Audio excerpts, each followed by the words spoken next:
5 বছরে যা হবে এই আসনের জন্য, এই সদর আসনে আমি প্রধানমন্ত্রী। সন্ত্রাসী দল এইটা, এখন আর গণ অধিকার পরিষদ নেই। আমার আসনে আমিই প্রধানমন্ত্রী, এখানে কোনো ভুংভাং চলবে না, একটি বাক্য। কিন্তু এই একটি হুঙ্কারই যেন ঐতিহ্যবাহী ও শান্তশিষ্ট ভাবমূর্তির দল জামায়াতে ইসলামীর গতানুগতিক সংসদীয় রাজনীতির চেনাছক সম্পূর্ণ বদলে দিয়েছে। আমরা সাধারণত জামায়াতের সংসদ সদস্য বা নেতাদের যে ইমেজ দেখে অভ্যস্ত, বিনয়ী আমলাদের অফিসে গিয়ে ফুলের তোড়া দেওয়া কিংবা কোনো ঝামেলায় পড়লে মার খেয়ে নীরবে সহ্য করে আসার নীতি, সেই পুরনো সমীকরণকে এক ঝটকায় কুড়িয়ে দিয়েছেন তরুণ ও প্রভাবশালী সংসদ সদস্য মাওলানা আমির হামজা।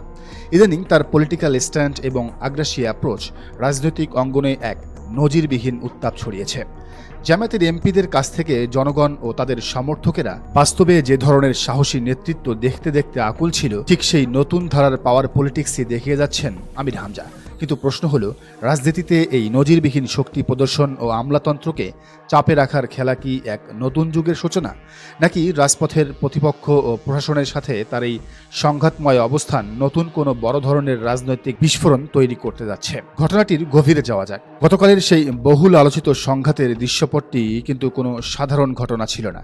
সারাদিন নিজ এলাকার সাধারণ মানুষের দুঃখ দুর্দশার কথা শুনে তাদের অভিযোগ জমা নিয়ে বিকেলে যখন বাড়ির উদ্দেশ্যে রওনা হচ্ছিলেন এমপি আমির হামজা, ঠিক তখনই খবর আসে প্রতিমধ্যে উৎপেতে আছে প্রতিপক্ষরূপী বিএনপি এবং গণ অধিকার পরিষদের সশস্ত্র ক্যাডাররা। আমির হামজা চাইলে হঠকারী সিদ্ধান্ত নিতে পারতেন, কিন্তু তিনি অতি উত্তেজিত না হয়ে ঠান্ডা মাথায় সরাসরি থানার ভারপ্রাপ্ত কর্মকর্তা বা ওসিকে ডেকে আনেন এবং নিজের অফিসিয়াল সিকিউরিটি নিশ্চিত করেন। তিনি নিজে আগ বাড়িয়ে প্রতিপক্ষকে উস্কানি দিতে যান। কিন্তু রাজনীতিতে ধৈর্যেরও যে একটা সীমা থাকে, সে সংজ্ঞাই সেদিন বদলে গেল। থানার ওসির সামনেই গণ অধিকার ও বিএনপির ক্যাডাররা আমির হামজার গাড়িতে আচমকা হামলা চালিয়ে বসে। এতটা সহনশীলতা দেখানোর পরও যখন সরকারি গাড়ি ও প্রতিনিধির উপর আঘাত এলো, তখন জামায়াতের কর্মী ও সাধারণ জনগণ আর হাত গুটিয়ে বসে থাকেনি। শুরু হলো রাজপথের রক্তক্ষয়ী প্রতিরোধ সংঘাত। জামায়াতের দীর্ঘদিনের নীতি ছিল আক্রমণের শিকার হলেও কিছু হটে আসা কিংবা নীরবে সাইড কেটে চলে যাওয়া। কিন্তু আমির হামজা সেদিন স্পষ্ট করে দিলেন, তিনি মার খেয়ে নীরব থাকার রাজনীতিতে বিশ্বাস করেন না। তার সরাসরি নেতৃত্বে তৈরি হলো এমন এক অদম্য প্রতিরোধ, যা দেখে হামলাকারী বিএনপি ও গণ অধিকার পরিষদের ক্যাডাররা রাজপথ ছেড়ে পালাতে বাধ্য হল। সংঘর্ষে জামায়াতের 8 জন নেতাকর্মী আহত হলেন আর গণ অধিকারের 2 জন। কিন্তু রাজনৈতিক বার্তার দিক থেকে প্রতিপক্ষকে সেদিন এক চুলো ছাড় দেওয়া হয়নি। সংঘাত শেষে বাড়ি ফিরে কিন্তু আমির হামজা চুপচাপ বসে থাকেননি।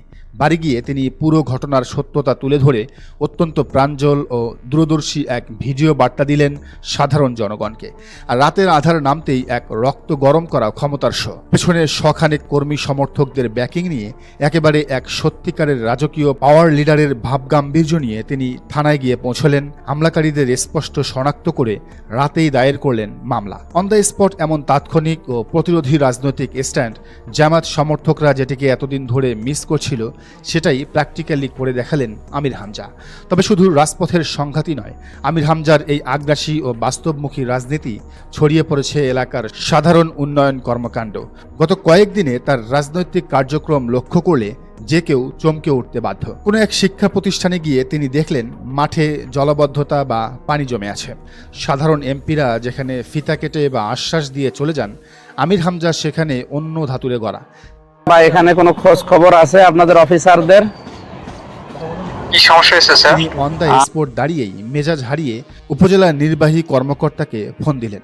দায়িত্বহীনতার জন্য কড়া ও তীব্র ভাষায় জবাবদিহি চেয়ে ইমিডিয়েটলি সমস্যার সমাধানের ডেডলাইন বেঁধে দিলেন। রাস্তা দিয়ে হেঁটে যাওয়ার সময় যদি কোনো নির্মাণ ত্রুটি বা ভাঙাচোরা রাস্তা তার চোখে পড়ে, গাড়ি থামিয়ে সাথে সাথে ইঞ্জিনিয়ারকে কল দিয়ে টেবিল গরম করা প্রেশার ক্রিয়েট করছেন। একেই বলে সত্যিকারের পলিটিক্যাল প্রেশার অ্যান্ড অ্যাপ্রোচ। একজন জামায়াতের এমপি এমনই হবেন। আর সবচেয়ে ইন্টারেস্টিং বিষয় কি জানেন? আমলাতন্ত্র বা জেলা প্রশাসনের সাথে জামায়াতের এমপিদের সম্পর্ক এবং কথা বলার ধরন। ইতিপূর্বে ঐতিহ্যগতভাবে জামায়াতের অধিকাংশ সংসদ সদস্যকে দেখা যেত উপজেলা নির্বাহী কর্মকর্তা বা ইউনো কিংবা জেলা প্রশাসকের অফিসে গিয়ে অত্যন্ত বিনয়ের সাথে ফুলের তোড়া উপহার দিয়ে ছবি তুলছেন।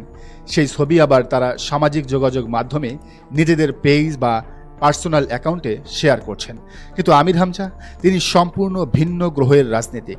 পুরো দলের মধ্যে একমাত্র তাকেই দেখা গেছে ইউনোর মুখোমুখি দাঁড়িয়ে শক্ত ও জোর গলায় কথা বলতে, ডিসির বিরুদ্ধে কথা বলতে, এমনকি জেলা প্রশাসক তার বিরুদ্ধে মামলাও করেছেন। পয়েন্ট অফ অর্ডারে প্রশাসনিক ভাবগাম্ভীর্য বজায় রেখে ইউনো ডিসিকে স্পষ্ট ভাষায় বুঝিয়ে দিচ্ছেন ক্ষমতার আসল উৎস জনগণ এবং তাদের নির্বাচিত প্রতিনিধি, কোনো আমলা নয়, কোনো ইউনো ডিসি নয়।